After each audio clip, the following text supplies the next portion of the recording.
In this game, I was playing with Etienne Bacrot, from France, Grandmaster. He was already a 27 plus rating of Elo, and well, I played knight f3 first move, and he played different lines and everything, so I wasn't really sure what he's gonna play. It came d5, d4, knight f6, c4, and he took d takes c4. And at that point of my life, I'm not sure why, but I was trying to play always very, very aggressive. And this was especially dangerous when you play against very strong opponents, because well, most of the games with these guys you cannot win with tricks or tactics. You have to be tough and go to end games and slowly try to create something. And well, from this game you can see that I was hyper aggressive. I played knight c3 here, which is a kind of a gambit. And well, of course e3 is a typical move, and then you take back the pawn on c4. And white is a little bit better here, and it's quite safe actually. And probably this is what I would have done nowadays. But well, at that point I guess I was much more aggressive, and I was willing to create complications all the time. But let's see what happened, because even if I got an interesting position here from the opening, what happened is that I didn't really understand what I was doing. And this actually made me create something stupid in the end. And well, you don't only need to know the moves, like the correct moves on the opening, but also you need to understand the ideas, you need to understand the plans. And if you don't understand the plans or the ideas, you're gonna make things like what I did here. So let's go a little bit forward. I played knight c3, which allows all kinds of moves here, e6 or c6, and my opponent played a6, which is perfectly playable. And actually, he has played it before, and I prepared a little bit for that. I prepared e4, which is an interesting gambit actually. e4, b5.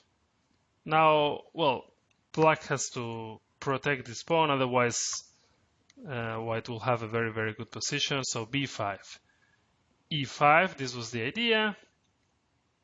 Knight d5 and a4.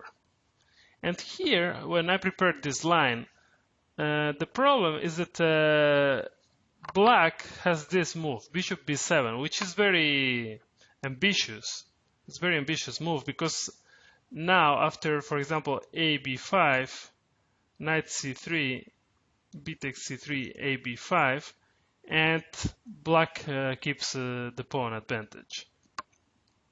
So here, after bishop b7, white has to play e6, and this, well, right now leads to a double pawn sacrifice, which is a very, very dangerous position for both players. It's probably around equal, but it makes it so sharp for both. And I was so worried about this line when I was preparing that I forgot to really understand what's happening on the other position.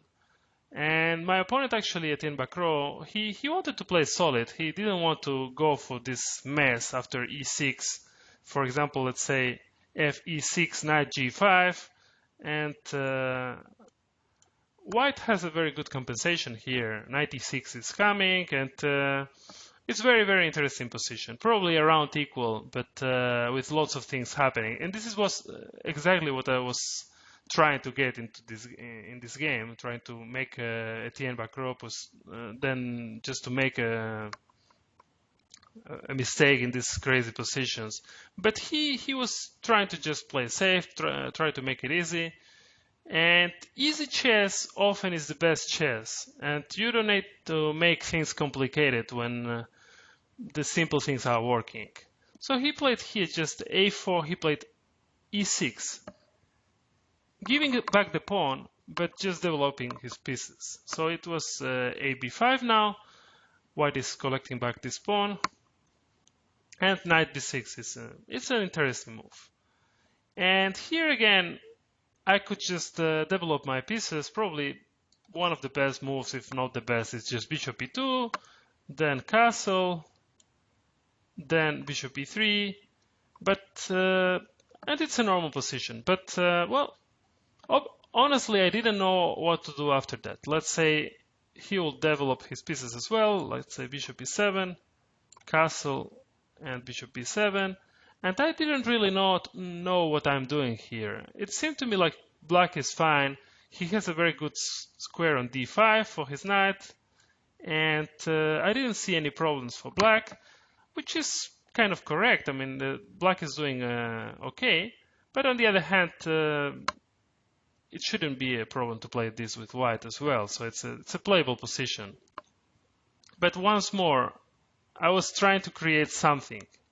So I played knight g5, which is already a little bit tricky move, but I wouldn't say it's a good move. For example, now bishop b7, and computer nowadays says black is better already. So this knight g5, trying to play for tricks with queen h5. This means that you really don't understand what you're doing. This is not the way to play this position, and well, so but here is still not such a big mistake. And well, he played safe. He played h6. Now I played knight g4. I could have tried to move like queen h5, but then g6, queen h3. And this guy on d4 is hanging, and probably there is not enough compensation here. So I didn't like it so much. So I played knight e4, and my idea was now that I can sometimes bring my queen to g4 and create some attack in the king side. A b5, he played rook a8. Well, I played rook a8, knight a8. Knight b5, knight b6 back to protect the pawn on c4. And here, well, I could again just play bishop e2 and try to castle, and position will be around equal. But instead of that, I'm trying to be more creative and trying to give this opportunity to play queen g4, which makes some sense actually. It's a logical move, and this knight on b5 will often come back to c3, and I would like to play queen g4, then bishop e2, and then castle. So well, my opponent played knight c6 here. Bishop b7 was of course a very logical move, maybe even better than knight c6. But okay, knight c6, and well, probably here I realized that queen g4 is not really a great move, because well, first of all, the bishop on f8 is already protecting g7, so this queen g4 would make more sense if it's attacking something, but here it's not actually attacking anything. So let's say black could play bishop a6, knight c3, and knight b4, for example. And now the knight is creating some trouble in white's position with knight c2 check or knight d3 check. And black is definitely not worse here. So in the end, I didn't want to, but I had to play bishop e2. So he gives check on b4. I go back knight bc3, which is a normal move. The knight on b5 was basically doing nothing already, so I just come back. Everything so far seems pretty normal, and my opponent here plays castle. And here, well, every normal person in the world will just play castle. And this was the obvious move, and if well, it's around equal. And black's position is very solid. And well, as I said before, the problem is that I didn't feel comfortable with these positions. I didn't know how to handle these squares. I didn't know which plan to create. The problem was about the feeling and the understanding of the position.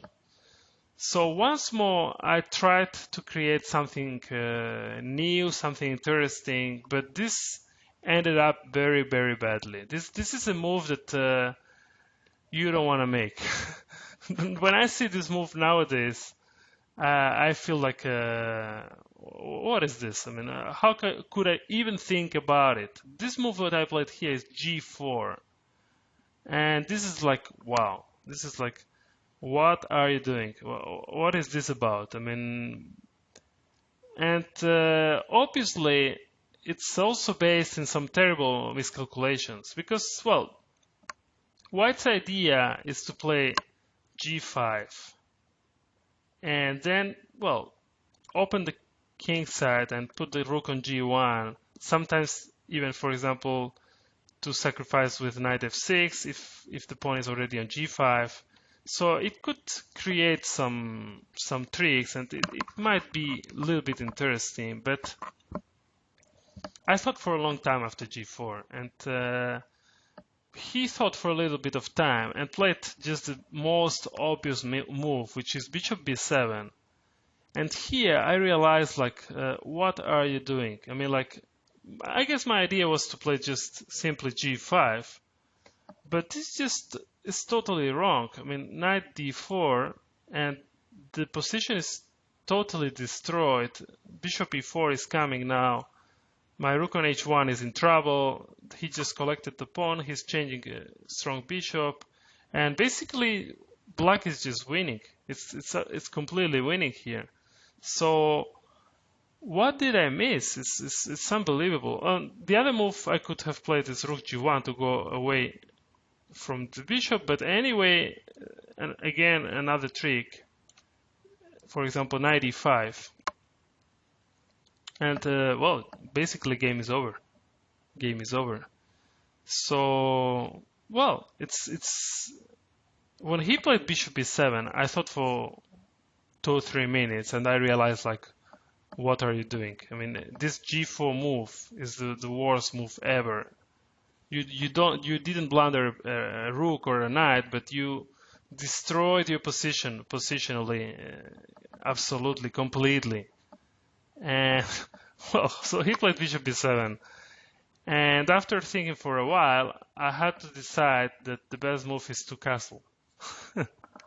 So now you basically played the move you had to play one move earlier, but instead of having the pawn on g2 with an equal position, you have your pawn on g4, which is just terrible, absolutely terrible. It's just weakening everything, and it's a horrible position now. But if I could keep playing chess here, I would have a little chance to save this game.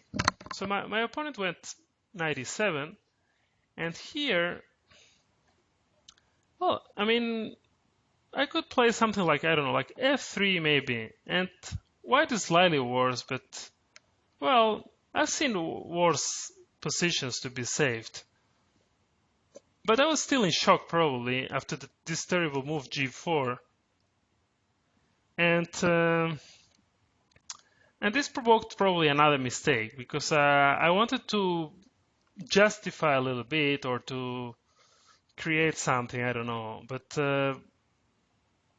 I played knight d2, which is another big mistake. And this is close to be the last one already. I mean, you cannot make two terrible mistakes in one game against such a player, because you're normally gonna lose pretty easily.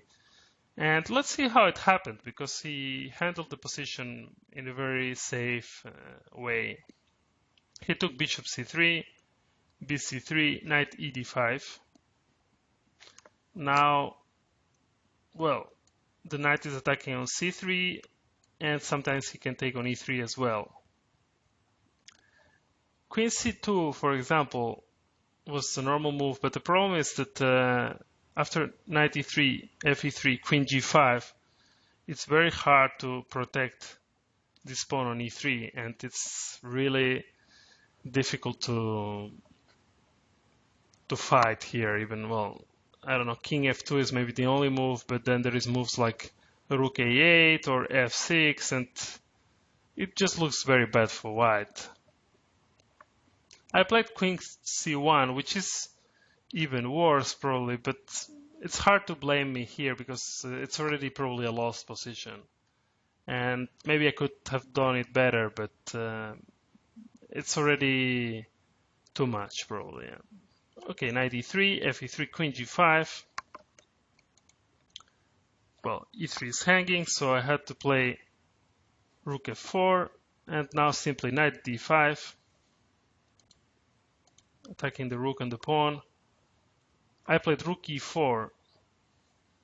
Just, well, the only idea is after knight e3 there is knight e3, knight f3, and white is surviving here because the e3 knight is hanging. But of course this is not even gonna happen ever. He played simply knight e7, but there are many moves that are winning. f5 looks super easy to me as well. ef6, and now simply, for example, rook f6, and the position is just hopeless for white. So after rook e4, knight e7, I came back rook f4, knight g6. Now I don't even have this square for the rook on e4, so I had to come back rook f2, queen e3. The queen is extremely powerful on e3, and apart from that, now knight f4 is coming with threats of knight h3. Well, it's a terrible position. I played knight b3, and look how easy my opponent is handling this position. He could play also a move like queen h3, and black might be mating me very soon here. But he didn't want to create any troubles in a position where he can just handle it strategically and without any risk. He just took on c1, knight c1, and played c5. And it's a beautiful way to finish the game in style, because here actually if white takes on c5, then knight e5, and this pieces knight on c1, bishop e2, rook f2, they have no plan. And after rook c8 and rook c5, well, black is easily winning here. So I took bishop c4, cd4, and now I was losing very easy if I take cd4 because just rook c8, pinning my pieces, and after rook c2, bishop e4, and there is no way to protect things. For example, rook c3, bishop d5, and it's over. Well, after cd4, the game continued with bishop b2, so rook b2, bishop f3, cd4, and it's exactly what we saw right now. Rook c2, bishop e4. I played knight d3 and then knight f4, simply collapsing. Rook d2, knight h3, and finito. It's over. Well, this was so easy for my opponent. You cannot lose games so easily. I don't know. It's hard to recover from such a loss because I played a terrible game. But I would say that the main mistake it was in the attitude of myself. I was trying to create something new, something aggressive. And sometimes the position doesn't allow you to do this. You have to play with the position. If you have a position which allows to play aggressive, then do it. But if not, don't try to create something that is just not there. It's just in your imagination. And this was a problem. And basically, my opponent played just natural moves and collected the full point, very easily. But yeah, the main mistake of this game is that I didn't understand the ideas of the position. If I would play it normally, positionally with just short castle, I didn't understand what I was doing. And so I felt that I had to play something aggressive. And this brought me a big mistake. And my opponent didn't give me a chance. But, well, it's time to learn these things. Yeah. Thank you.